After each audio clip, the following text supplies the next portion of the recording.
With the help of Hashem, we are learning Moed Katan Daf Chav Vav. We left off on Daf Chav Hey Amud Beis Mamish at the end of the Amud Tanach Rabbanan going to Daf Chav Vav. Today's Daf is going to be about details concerning the mitzvah of Kriya. So we're going to have more cases where one is obligated to rend, to tear one's garments. We're going to have, for example, when a person hears Shmu'os Ra'os, bad tidings, as we'll define, there has to be Kriya. When a person sees Ara Yehuda B'churbanam, when you see Pasha, the territory and the cities in the territory of Yehuda, B'churbanam means when they are not under Jewish control, you have to do Kriya. When a person sees the place of the Beis HaMikdash that's not yet rebuilt, regardless who's in charge, you have to do Kriya. And many other details. We're going to learn also details. If you remember, we learned about shoilel and ma'achem. Shoilel is some sort of a very inferior type of stitching a ren. So there's shoilelin or shoilel, and then there's ma'achem. Ma'achem means to the best of one's ability to properly mend, fix the torn part of the beged. So we already learned above the difference between father and mother and between shar kroivim. We're going to have other details regarding shoilel and ma'acha, and that's going to lead us into something very interesting. It's very sad. We're learning about sad topics, but what happens if a person heard that some relative passed away, for which the chayiv to rip kriya, and they ripped kriya. They tore their garment. After, we'll see, the shiva, or after the shloshim, they heard that another relative passed away. Are they allowed to extend the kriya?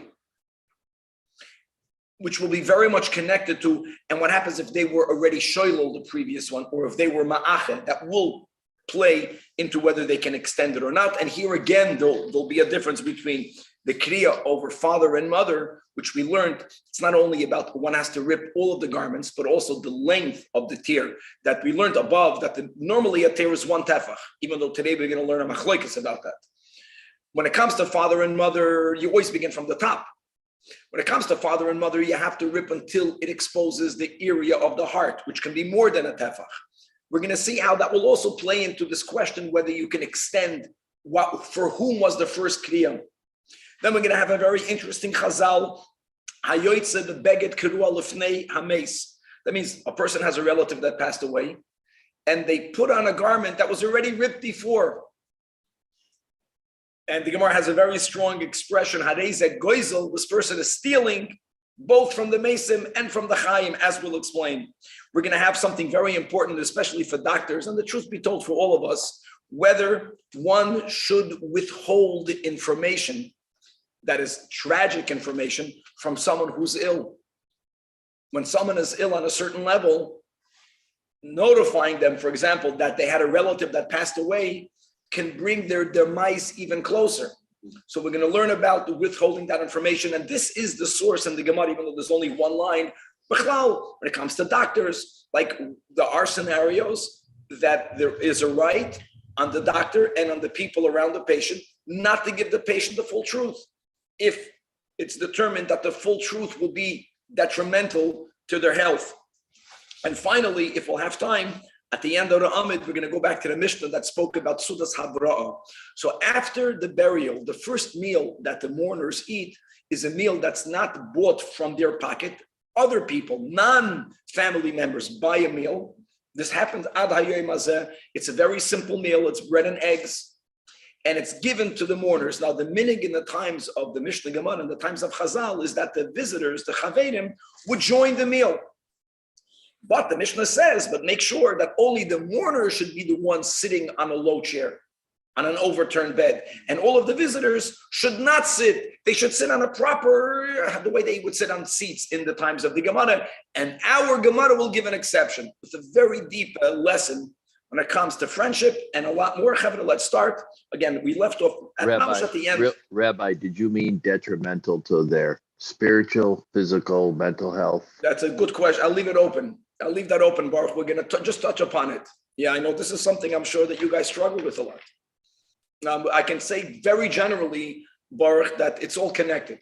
We view mental and emotional and physical health from the times of the Gemara to be very much connected.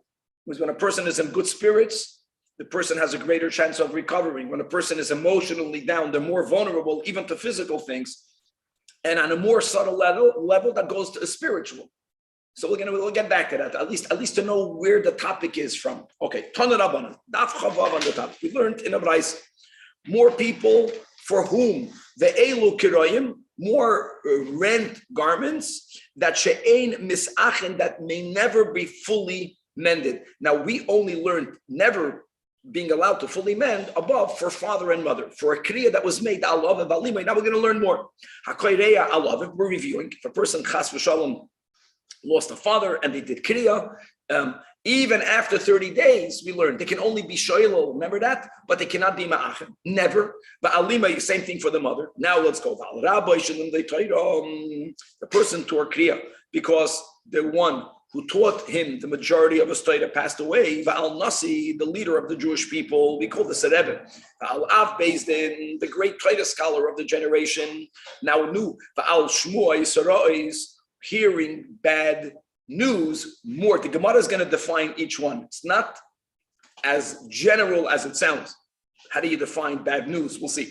Va'al Birchas Hashem, if one heard someone blaspheming, and we're going to use from now on the words that the Gemara uses. So the actual meaning is if someone curses God, but we don't even say that.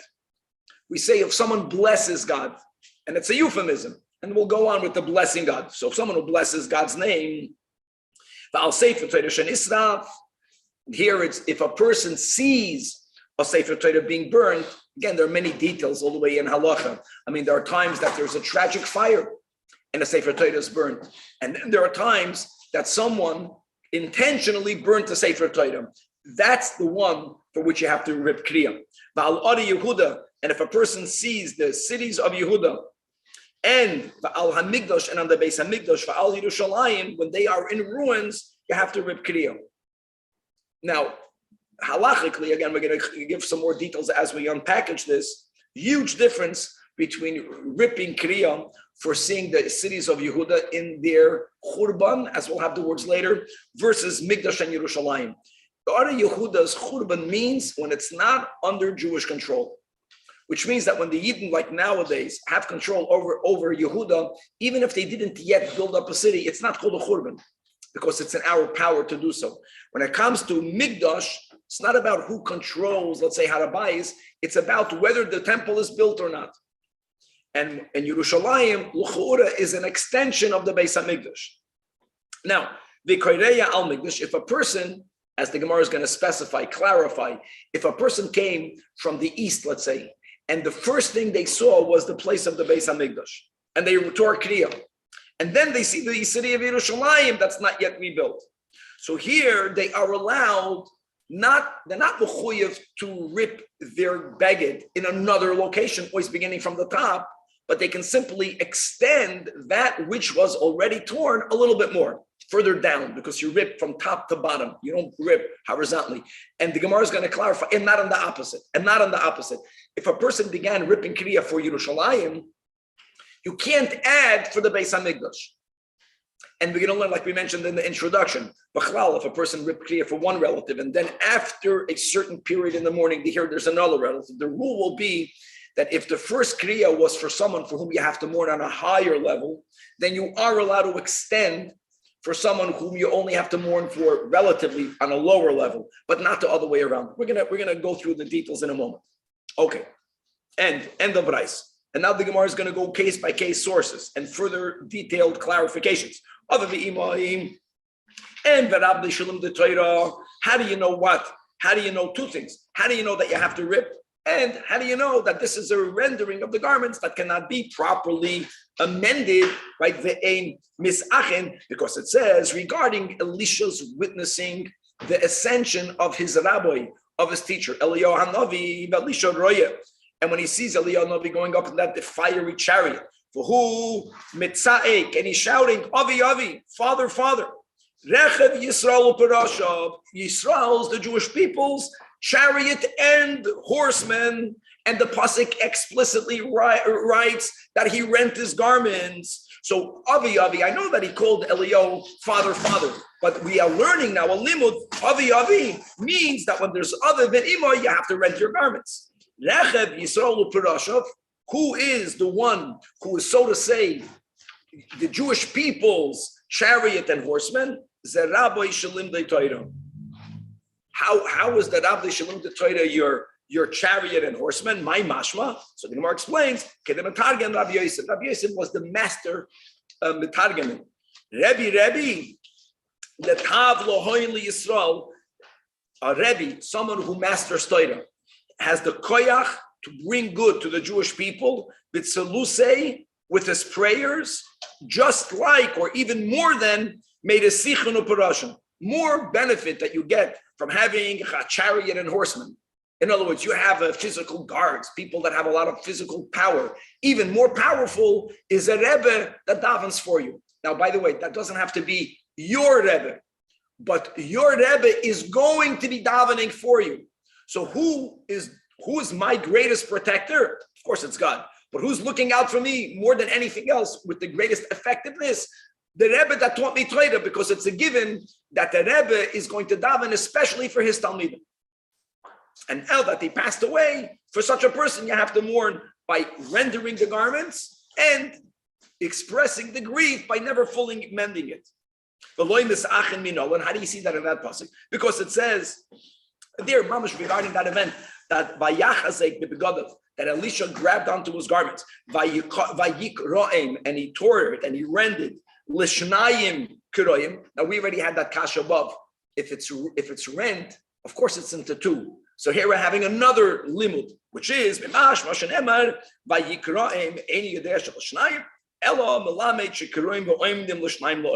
means that it always has to remain in two parts, two pieces. In other words, even though shoylel, which is some inferior type of stitching, is allowed, but anyone who looks at it will see this is a torn garment, and this is one of the cases where you may never fully mend it. Problem is, Elyahu didn't die. Love it. So So in other words, you know what this question is? Why did he Bechlal have to tear his garments? To which Rabbi Yechon responded, because since it says that he physically never saw him, so that's what people get confused. That they're great tzaddikim, and like we spoke about yesterday, and tzaddik dispater, ishtakach, right? He's found in this world, but it's tragic when they pass away because you can't physically see them, and for that you have to do kriya. Nasiva Abbezdin. Is there any halacha that says that if somebody's still alive, but you know you're not going to see them again, that there's any level of avilus? So the Shuki Mamash is touching on something that's brought down in the Shulchan Aruch. As long as there is a possibility for you seeing, that's exactly the comparison. Maybe in the Noise Kalim of the Shulchan Aruch, if someone is in this world, it's possible you're going to see them, even though you don't plan to see them, and they went to New Zealand, and it's before there were airplanes. Shaykh. Once a person passes away, seeing them the way we see them alive is no longer on the table until Tchias HaMeis. Nasiv I've based in Shmuas Reis Min Alon. So now we're going to another story. As much as there was a challenge between David and Shaul, but the Torah records how David reacted when he heard that Shaul and his children passed away in a battle. During that battle, the majority of the Jewish men were present there, and it was a terrible blow to the Jewish people. So it says that Vayachazek David b'begadav, that he grabbed onto his garments, and Vayikroim, and he tore it. The Gam kol hanoshim asher itoy. They followed what King David did. And Vayispedu, and they gave a eulogy, Vayivko, and they cried, Vayitzum, and they fasted until the evening. For what? Al Shaul, the Al Yehoinasan Benoi, the Al Amashem, the Al Beis Yisrael, Ki Naflu Becharev, Taichus the Gemara. Shaul is the Nasi. He was the king. Yehoinasan Ze'av Bezdin. Just make a mental note of this, because there's questions on this. How was Yehoinasan the Av Bezdin? Like, wasn't Doeg Vadoimi then the Av Bezdin? But leave that open. Here we are saying Yehoinasan represents the Av Bezdin. Al Amashem Al Beis Yisrael. In other words, there was such a loss of battle. Who lost the battle? This will be the key. The majority of the Jewish people. or it affected the majority of the Jewish people. Elu shmua sarais, bad tidings for which when you hear it, you have to rent your garments. Amalei Rav Bar Shaba to Rav Kahana, the Ema Ad Havu Kolu. Maybe you only have to do Kriya when both the Nasi and the Av Beis and Fashtes and Shmua Sarais. Amalei, no. The Torah repeats the words al this and for that, for al. Each one individually causes you, right, is a reason to be mechoyev kriya. Is it true? I'll give you stories where people heard bad tidings and they didn't rip kriya. For example, when he notified Shmuel that Kotal Shavoy Malka, that Shavoy Malka killed Teresar Alfe Yehudoi, 12,000 Jewish people in the neighborhood called Mizigas Keisarei. And after he heard that news, Shmuel, the great Shmuel, did not do Kriya.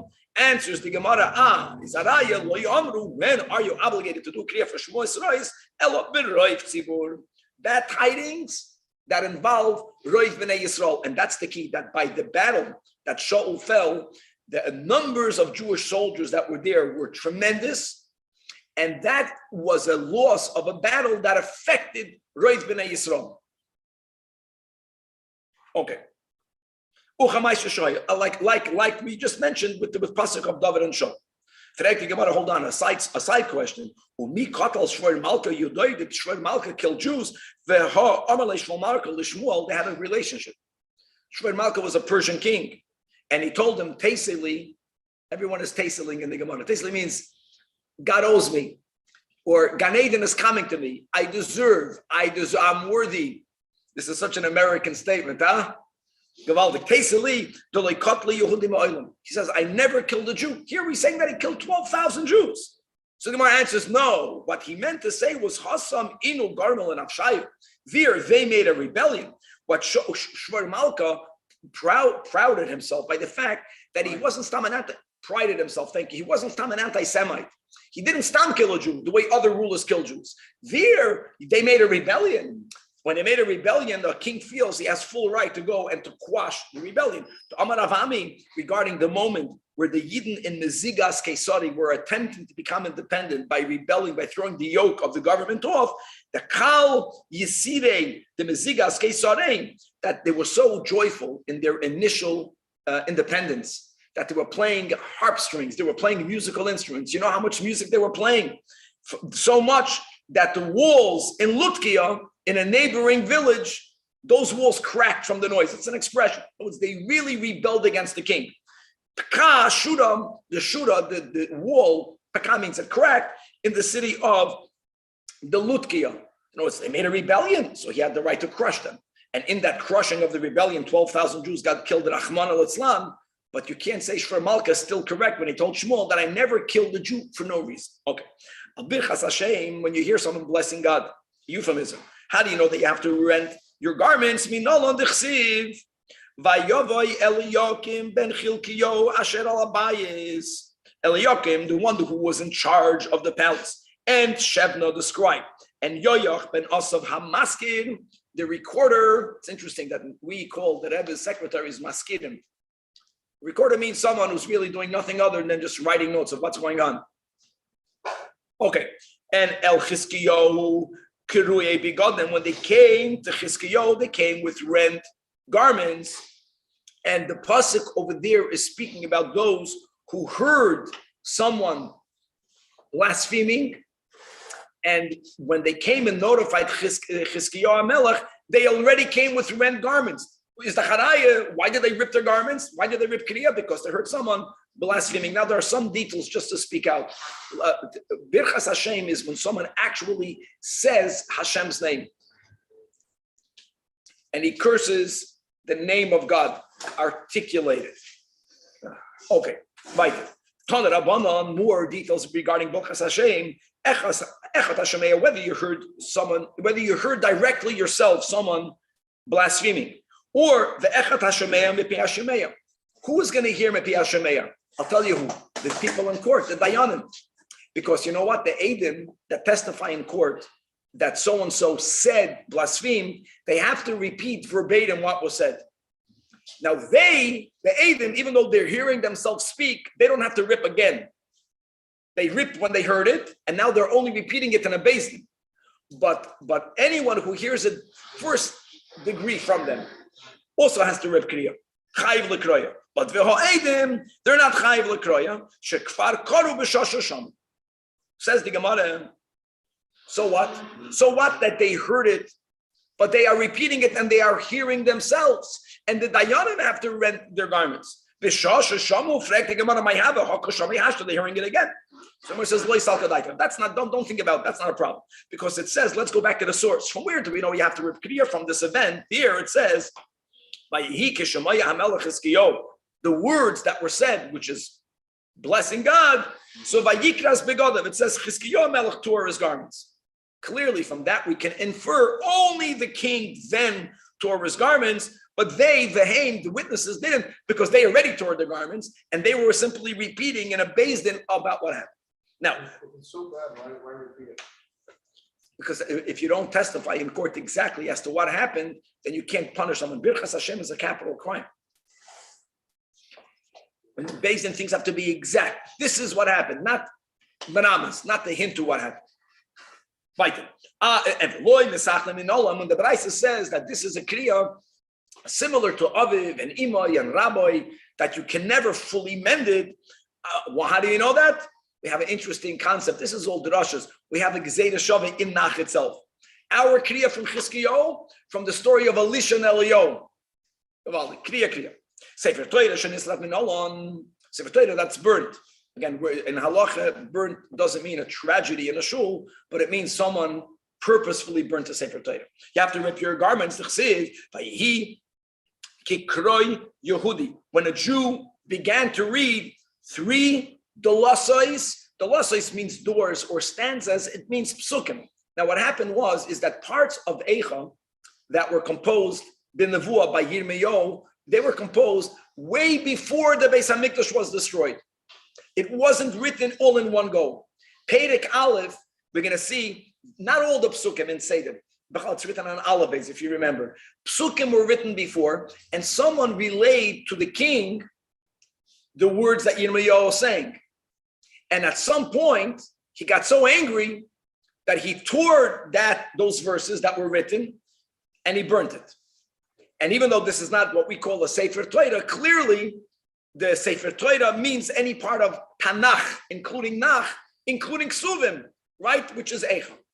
So when he read 3 Dolosses and then the 4th, really what happened was, the Gemara is going to say, he read 3 Psukim and a 4th Psasik, and there was no reaction yet. But after, really, when he read Pasuk Hey, then Vayikra'el Besa'ar HaSofer, then they took a scribe's razor and he cut out, we'll see, he tore out God's names that are written in Eicha. He like don't shoot the messenger. The messenger here was the scripture. So he cut it open, and he threw it into the fire.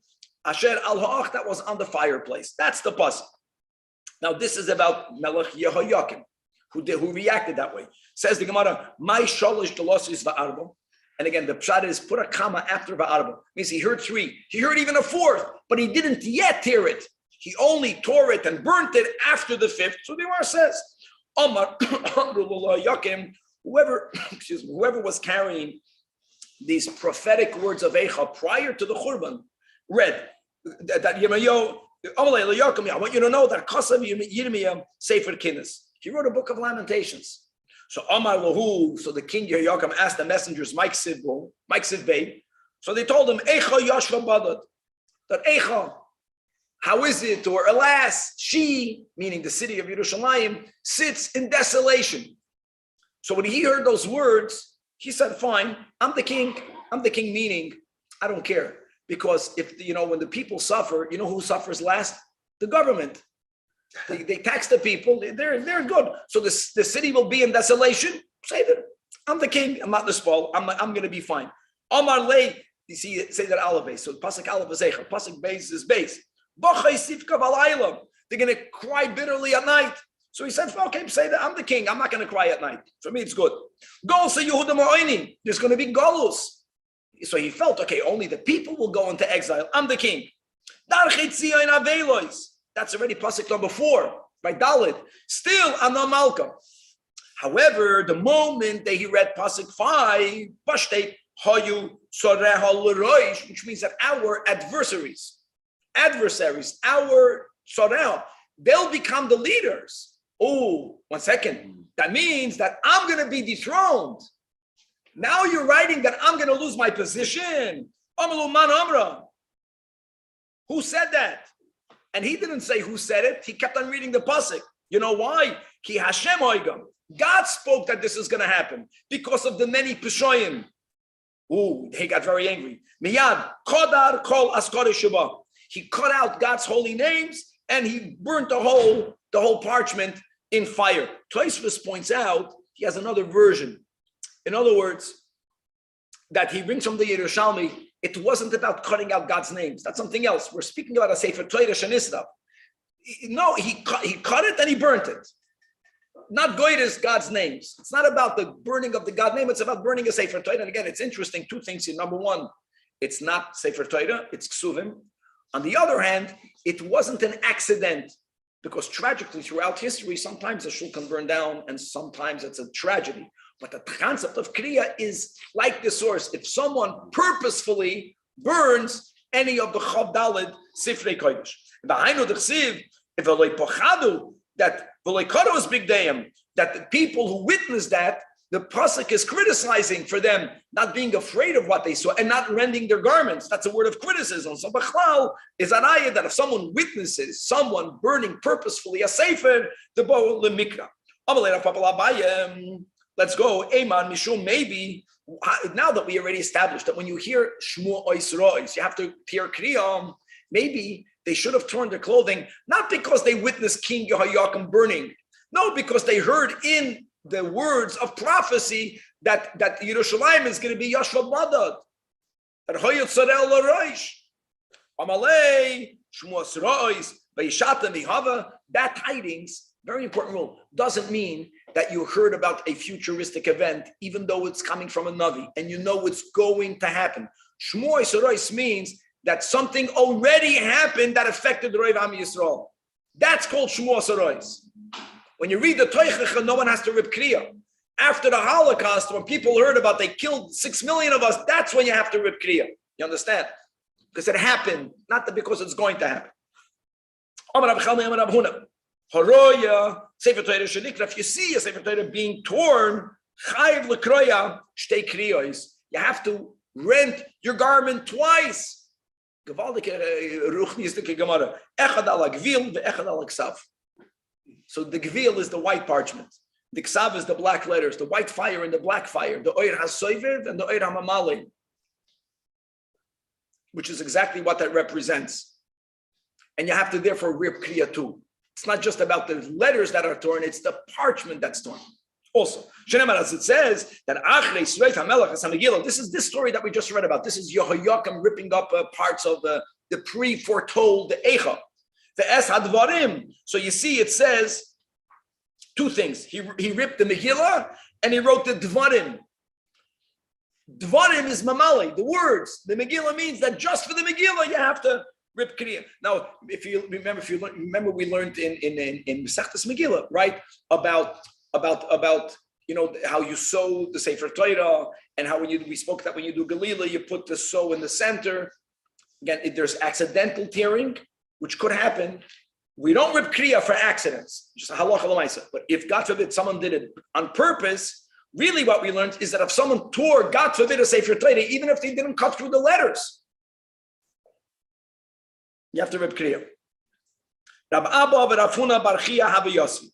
And they were sitting, either the girsa is in front of Rab Abba, or you put a comma, and instead of kame, read, come Rab Abba. Rab Abba stood up. This is whichever way.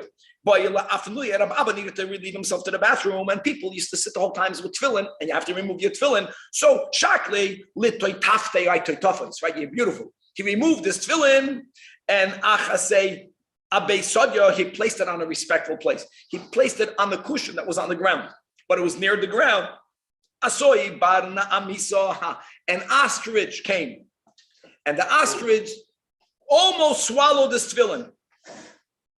So Amari says, "Ooh, hashta ichayvanli shtei kriyos." That now, ooh, see, he didn't know. Like we keep on quoting, you only have to rip kriya if it's done on purpose. He says that if the ostrich would have bitten or swallowed or ruined my tefillin, I would have to rip kriya twice. But he wanted to make it clear that it's not only for a whole sefer, for the parshas and the tefillin. Amar amrulei minalocha. This is sad that it actually happened. Someone had their tefillin eaten up. And I came in front of Rav Masna and I asked Rav Masna, what am I obligated to do? And Rav Masna didn't know. So I went in front of Rabbi Yehuda. And Rabbi Yehuda told me, this is what Shmuel said. That he also removed this tefillin and it was eaten by an animal. So he told him, Lo amru ela bizroya. Bizroya means if someone did it on purpose, b'koyach, that's for why you have to rip kriya. Because the whole source is the source of King Yehoiakim. King Yehoiakim tore Echam. Kamaisa Shahoya. If it's not as bad as that, today you give tzedakah, maybe then they would fast, but not clear. Ari Yehuda min Alon. Ari Yehuda doesn't mean that you are seeing it destroyed. It means that you are seeing a city of Yehuda not under Jewish dominion. So when God, now, thank God, before Mashiach, we have dominion over parts of Eretz Yisrael. That takes away Bechlal, the obligation for rending one's garments for Ari Yehuda. Ari Yehuda min Alon, because it says, Ayavai anoshim mishchem, mishiloi umishoimran, shmoinim ish, migul chezaken ukuri bigadim. When they came, they already came with their, after having done various steps that are done by mourners, that they cut their beards and they rip their garments, umisgoided them and they cut their flesh. Umincha ulavaina b'yadam lahavi beis Hashem. This is a pasuk regarding those who came. They didn't yet know the Beis Hamikdash was destroyed. They came with karbanos, and it's not only that when they arrived they saw that there's no Beis Hamikdash. Since prior to coming to the Makam Hamikdash, they walked through various cities of Yehuda and they saw them the churbanam. So they already rent their garments. They already came with rent garments. Amar Abchelvai, Amar Ula Bira, in the name of Rabbi Lazar. It's not just that you rip your garments, but you should say, you should cry out to God that your holy cities became a desert. And you have to then Vikoireya. Yerushalayim b'churbana, Omer Tzion Midbar Hoisa, and Yerushalayim became a wasteland. These are psukim. Vikoireya, Beis Hamikdash b'churbanoi. That means looking at the place of the Mikdash and not seeing an actual Beis HaMikdash. You have to say Beis Kachenu, that our holy house, V'tifartenu, and the house of our splendor. Asher hilulcha v'seinu, that our forefathers praised you for. Hoya l'sreifas eish, became burnt in fire. V'chol machmadenu, everything that we desire is Hoya l'charba, is in ruin. And then V'kodeya. Okay, and now they cut their flesh. That's something that we're not allowed to do. That's something that we're not allowed to do. Right. So they did it. They had so much pain. There's a Gemara in Ksubas that when Rebbe, Rabbeinu HaKadosh, passed away, Ashkafta the Rebbe, there was a launderer that committed suicide. He couldn't live without Rebbe. And normally suicide is considered murder, mamish. And the Gemara says that a heavenly voice came out and said that everyone that participated in the burial of Rebbe, including the launderer, is going to go to Olam Haba. No, you're speaking about the Churban Abayis. We're not allowed to do it. But after the fact, they were so broken by the Churban. Okay, we're not judging, but we're not allowed to do that. But the ripping of the garment is something that they were obligated to do. We're learning from them. Why shaving beards? Also, that they tore out their hair. We do the opposite. I know that. But that's the way they expressed mourning. It doesn't say shave, it says they tore out, I think, right? Yeah, it was something that the biggest disgrace is when you cut your beard, in our perspective. Okay, now we're going to go into detail. Details are, can you, it's important, can you extend a kriya? The whole daf is about kriya. We got to learn it, part of Torah. So here we go. It says, Krei ala Mikdash, if first you rent your garments on the Beis HaMikdash, Begashmias, there are certain places, like when you come from the east, you're going to see the Makam HaMikdash first. Then you're going to see Yerushalayim. So then you don't have to make a new Kriya. Then you can be Moisav al Yerushalayim. 3 lines from the bottom, we learned in a Braisa, Echad Hashemeya. Right? When we hear, what are we talking about? Hearing. When you hear, guys, this is hearing about the Churban, according to many poskim, only while the Churban is happening. Not us, because we also heard about the Churban. But when you hear about the Churban while it's happening, or if you see the place of the Mikdash, even now, almost 2,000 years after it happened, but you see the place. That's the difference. Shemiya is Machayev Kriya if it's B'Shas Maisa. Kivin Sheyela Tzofim, once you come Tzofim Machlekes, whether it's a specific place or whether it's any place near Yerushalayim, from where you can see the place of the Beis HaMikdash, Kaireya. And the Braisa says, you rip once for the Beis HaMikdash, Bifnei Atzma, and a new cut, a new rending for Yerushalayim. You can't add. So answers the Gemara like Hashem. If you first see the Makom HaMikdash, this is the Nakuda, so the first rending was for something more chamor. This is going to be negea to the Amud Beis. Then you see Yerushalayim, compared to the Beis HaMikdash, it's less chamor. You can add. You have to add, but you don't have to make a new one. But if first you see Yerushalayim, that means the first here was for something relatively less heartbreaking. You can't add because it's the Iker in Beis HaMikdash, not a tafel, not a secondary addition. Now let's go. That V'kulam means everything that we began today's daf with. You just look on top of the Amid. When we said that K'royin ve'ein Mesachtin, Aviv, Imoy, Rabbi, Nasi, Yav, Beis Din, Shmos, everything that we learned above, even though the Braisa says you cannot fully mend it, but yes, you are allowed to be shoylel. Now, shoylel, we're going to speak about various ways of stitching, of mending that are considered halachically a inferior type of fixing. So in English, not that it helps me, shoylel means to baste. To me, it means give it to a yeshiva boy, give it to me. When I'll sew it up, that's not ma'achin. One way is called moilelon. Moilelon is you fold it and then you sew it. Loikton means you gather and then you stitch it. That I'm very familiar with. You know, you stitch something and the begadim are all gathered together. You can see that someone who doesn't know what they're doing, that's okay. That's not called stitching it up. And you can make stitches like ladder. So ladder might mean that they're uneven, like a ladder. One stitch here, one stitch higher, one stitch lower. That's a very, and by the way, when we learned above that for Avav and Imoy, you can't do anything. Only after 30 days, even after 30 days, you can't be ma'acha, but you can be shoylem. Okay, now, Amar Rab Chizde, Daf Chavav Amid Beis, what type of ichoy is not allowed? You know what type of ichoy is not allowed? Ubi ichoy Alexandri. Whatever that means. They had the best way of mending garments. According to some Rishonim, they had a technique that they would take all of the loose threads and they would weave it back into the garment. So they mamish that, in other words, you cannot perfectly fix it. If you don't do as a perfect ichoy Alexandri, then everything else that you did is in the category of shoylel, and that will be permissible. You know, people were poor. You'll see soon. People only had one beged. Today, big deal. You put your beged in your closet. Some people throw it out. Some people have a minute to keep it forever. Then they couldn't afford that. We're going to learn about people that the whole life they had one beged, and they ended up during their lives they lost all their relatives. And what should they do? There's no room to. We'll see. Like Nebuch, Tanaraban, It mamish, this one sugya beautifully flows into the other. A person heard that they had a relative that passed away. Someone, and they did kriya. And then they did shlo. Now, what did we just say? We said, Shuki, that shlo is not really mended. If shlo is not really mended, let me ask you, if you re-tear that area, did you do something? No. It's a double-sided coin. If shlo is not really considered mended, then opening up the shlal is not considered kriya. So if you ripped inside the shlol, which is the mending, or in the milo, in the folding, or in the leket, or in the gathering, or in these uneven stitches, the ladder stitches, you reopen that up, it's not called kriya, because it was never considered mended to begin with, lo yatsa. But if you ripped through the ichui, yeah, that's called a proper kriya, because that's the whole point. That's why you're not allowed to be ma'acha, because ma'acha is considered like brand new.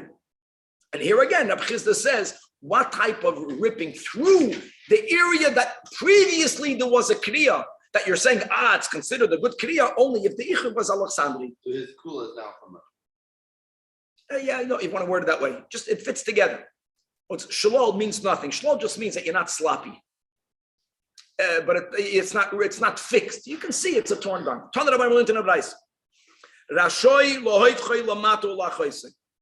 Wow. That when we said you're not allowed to properly fix it, first of all, you can't do any of this immediately, Shuki. But after the normal time, whether it's a Shiva, whether it's Shloshim, we'll see details later, a person can change the whole direction of their beged. The beged was a jalaba. And what you can do is you can open up the neck to make it the bottom where your feet go through. You can close the bottom more if you turn the garment upside down, because that's all the beged that you have. Now you can be ma'ach at the bottom. Okay. Rab Shimon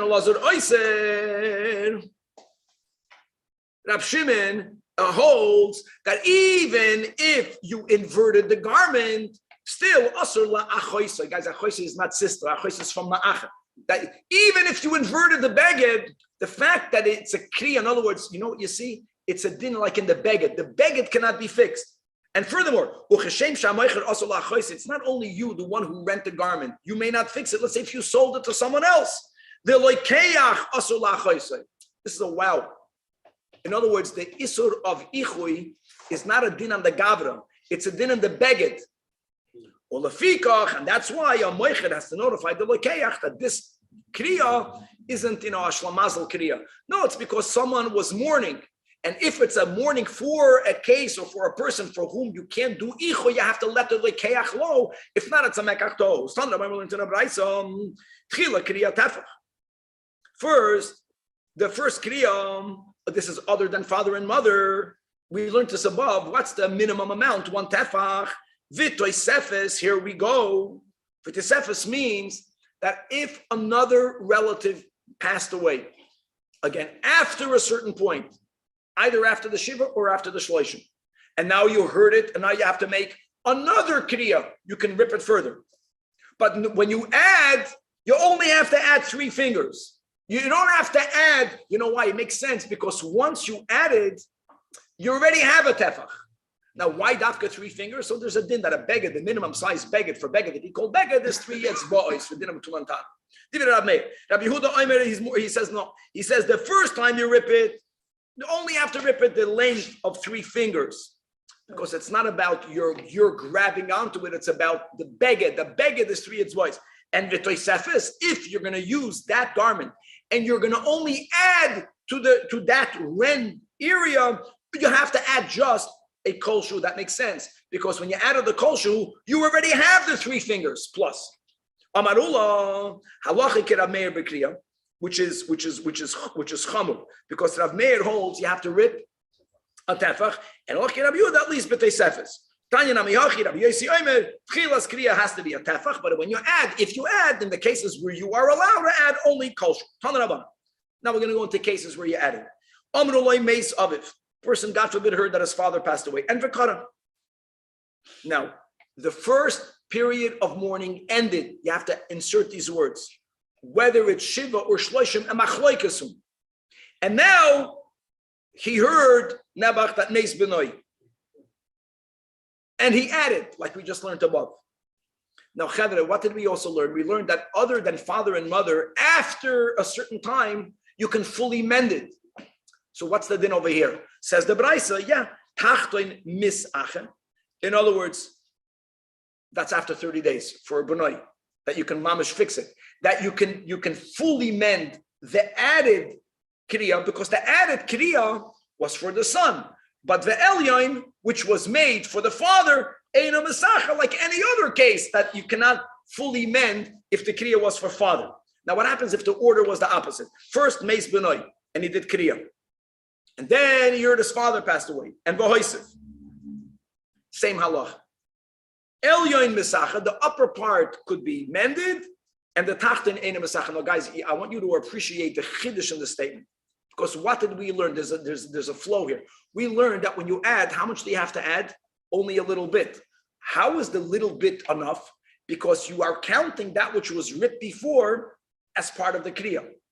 So you would think in the second case that since the second kriya was for aviv, which you may never be misacheh, and that is really a continuation of the beginning. So maybe the dinim that eina misacheh now retroactively kilu should be chal on the alien. That's a chiddush that only the tachtin eina misacheh.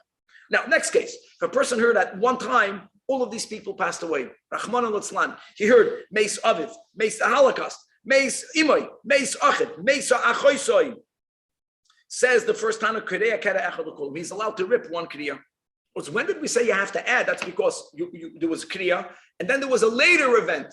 If you heard it all together, or if it happened all together, one kriya is enough. Rabbi Yehuda said, no, al kulam kera echad for shar kriya, for 5 out of the 7. You're right, one will be enough. But alav alimai, father or mother, in our case, father and mother, kera echad individually.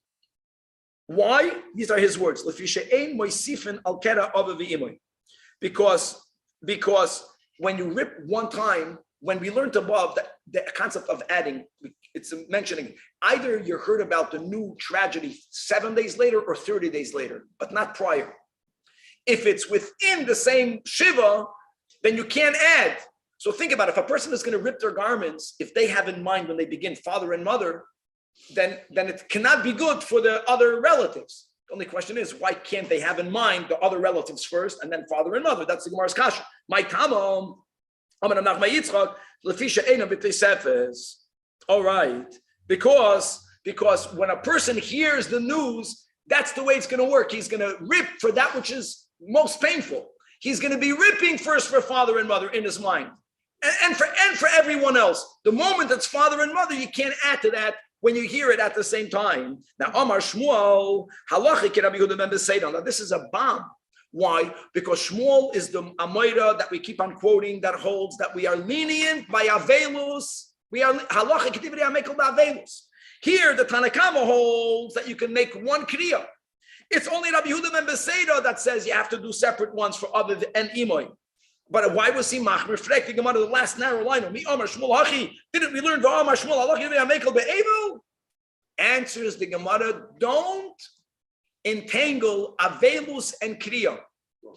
And we don't do Kriya with Avelus. We do Kriya either at the moment of death, and the minig now became Kriya is done prior or connected to burial before there's any dini Avelus. I know there's dini of oinanis, of an oinen or oinanin, but don't confuse one with the other. Here are the words: Avelus lechud, kriya lechud. So we're makel by Avelus, we're not makel by kriya. Today is a kriya daf. Adechin koireya. Now when we're speaking about extensions, there has to be a point that it's so torn. Adding nachwi paskin like Rabbi Yehuda, right? That was Rabbi Yossi. Koldahu. It's already so big. The rib adding is not doing anything. So there's a certain point that you can't add. So one opinion holds atiburay. Until it reaches the height of your navel, you can still add. Once you hit that height, that means you're going down. You're ripping down. Then you can't add. The Eish Oivnim, Machmer, Ad Liboy. And because it says Vikiru Levavchem, the Al Bigdechem. So the fact that we are juxtaposing Levavchem and Kriya on Bigdechem, once you pass the height of the heart, adding doesn't do anything. Now you got to rip again. From where, guys? From the top. And we're speaking about a time where people were poor. So once it hits Tiburai, you have to make a new. But the question is now, guys, in the width, how far apart? You understand that it has to be 3, a finger breadth in halacha always means the width of your thumb. Always. 3, like when it comes to tzitzis and the kanaf and all that, it has to be within the 3. 3, and then you begin a new one. Nismala Milofanov, theoretically, no one should have so much sadas. The point is, what happens if you have to rip kriya in the front, not on the back? But if you have to keep it 3 boys away. So you're ripping, and if it's full, then you can turn the beggar around, and then you continuously rip from the front. If both the front and the back are, God forbid, fully torn, you still have an option of inverting the garment, like we learned above. Says the Baraisa, but if while you're wearing the garment in its direction, and you're going to rip milmato lomayla, or if you're going to rip it horizontally, which I saw, it's very common for this to happen. When people try to rip their beged now, because we have real good begadim. So even though that someone begins with a razor, with a scissor, it's very common that the oval, the oinen, the rip is going to be horizontal. That's not good. It has to be vertical. That's minatzdadin. That means if you rip it either from the bottom up, or right from right to left to right, you're not yotzeh. How do I know that?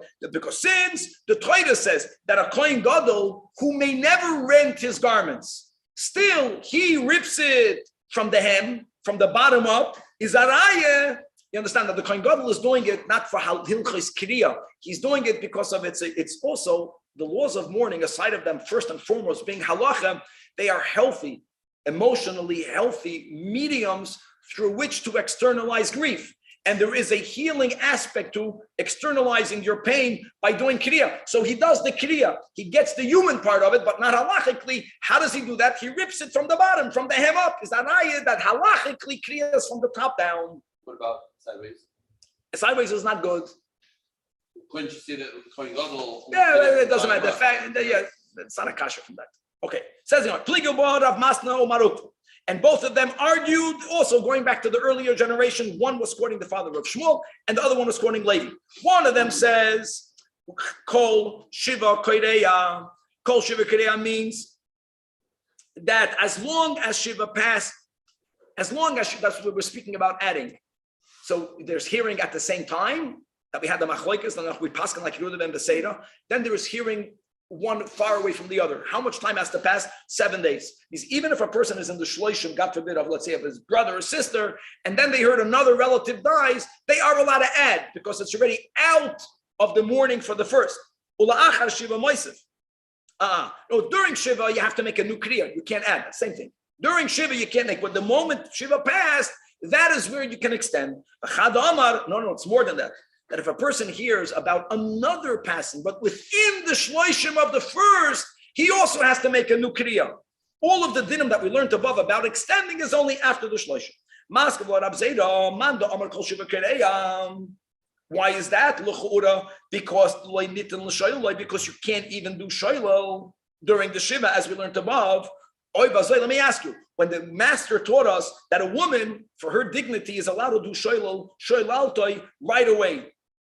So maybe let's say that for a woman, even during the shiva, should she be allowed to be moisef? Now, undoing the shoylal is nothing, we already said, but maybe she should be allowed to extend. And with the Baraisa made no such differentiation. So the Gemara says, no, she can't. Because the only reason why we allow her to poorly mend her garment was only because of dignity we want to give to the woman.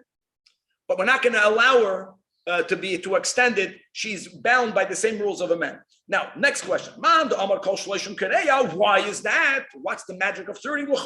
Because in certain cases, we're not allowed to be ma'achad during the shloishim, right? You have to wait until after. So Ella, if the fact is that for Ava Venimoy, you can never, so maybe Ava Venimoy, you should never be allowed to extend. But there's no such a thing. You could extend.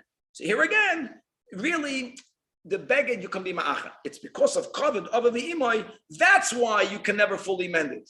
But since, so to say, there is no din on the beged that it cannot be fixed, just that you cannot be the one doing the fixing, because of you have to give kavod to your parents. That's why after shloshim you are allowed to extend it, as we learned above. Tanach Rabbanan. Hayoytze bebeged kedol lefnei hameis. And people are poor. We're not judging them. People have one beged, and if they're going to rip their beged, that's it. They don't have a beged. They can amend it like this, amend it like that. No, they don't want to rip it. So what this person heard about the close relative that passed away, he took a pre-cut beged and he wore it. In other words, is the mitzvah to do the ripping, or is the mitzvah to go with torn? He felt, I'm going with torn clothing. Says the Gemara, says the Braisa, Hadeza Goizel, he's stealing both from the Mesim and from the Chaim. In other words, the Chaim, he's tricking. He's tricking the Chaim because they think that he did Kriya when he didn't, because you have to actually rip your garments. He's stealing from the Mason because he didn't rent it for them. As that expression. How does this fit with the Tosefos? I mean, you can do Tosefos. Tosefos you can do. So Here he did nothing because I'm ripping. Yeah, here I'm not adding. I'm just taking a beged that's already ripped and I'm using the same beged. Not adding anything. Oh, you're not ripping it. No, I'm just taking a pre-ripped beged. Exactly. I'm just wearing a beged that was already torn. Rashba Goimer, another Gavalik Allah. Again, people were poor. A very practical question. If someone heard that his father is sick, that's the case here. And they're going to visit them. But the beged that the son has, alta beged, they want to go to the father respectful. So they borrow a beged from their friend. And when they and then that person's father passes away, are they allowed to rip the beged? If a person tells his friend, Hashileni chalukcha, please lend to me your shirt. So I wouldn't go visit my father, and he says that he's sick. And he went and he found his father after he passed away, or after his father passed away. Says the Braisa, says Rashbag, that being that when he borrowed the beged, he told the lender, for my father who's sick, it's as if he indirectly, he asked him, if my father will pass away, can I also rip the garment? If the lender wouldn't want for it to happen, he would not lend the garment. He's going to visit his father who's sick. So that means he has permission. Now, he has to be ma'achet, which is very important. Even though we learned chavra al-ovav al-imoy, that's only if he owns the garment. Like we said, it's not a din on the beged. It's mishum kvoid aviv. Now that it's someone else's beged, then he fixes it. Now, I know that fixing it means we learned on top of the Amid, Ichoy Alexandri, it's going to be the best, but it's not going to be perfect, and he has to give the difference of the money. He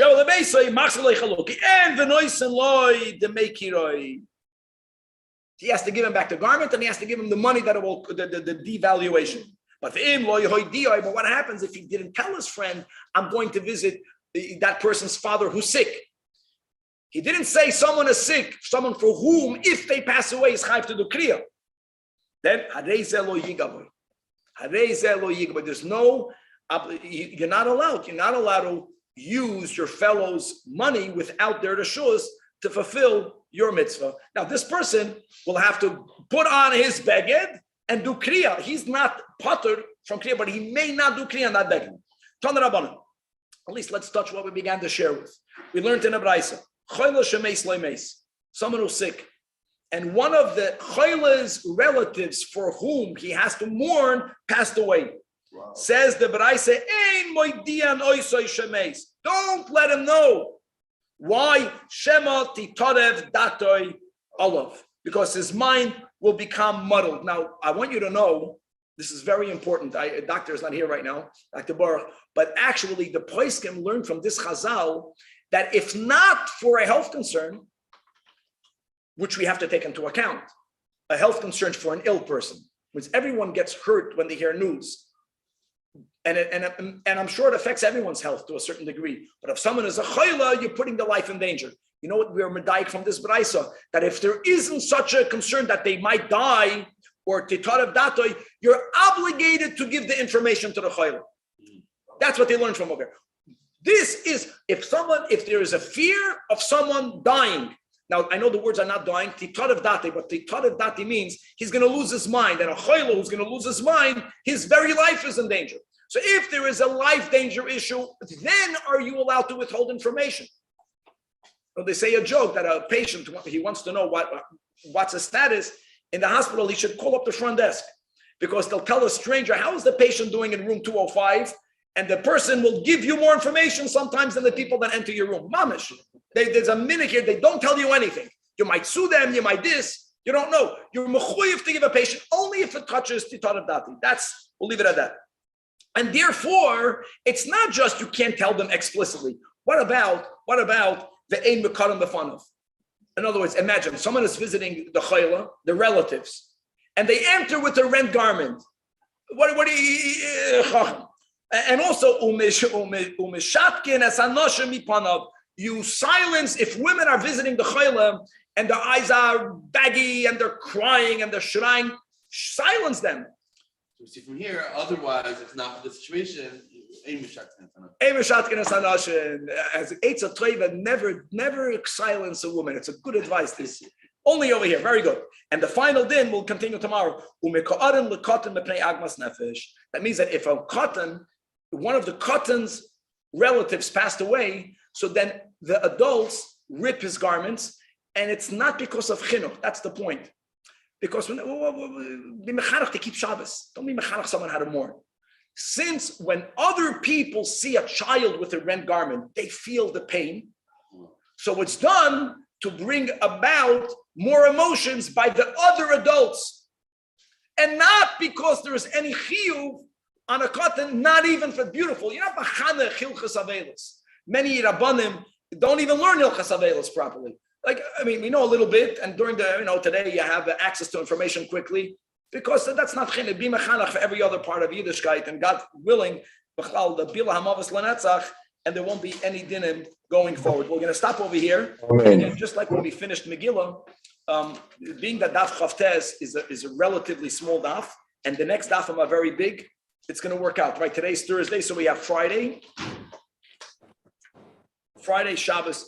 We're going to, God willing, 3 more shiur and we're going to finish it. And every daf, we're going to fall behind a little bit, so the daf chavtes won't be a 2-minute daf. Yeah, thank you, Rabbi. Oi, kriya. So Monday morning.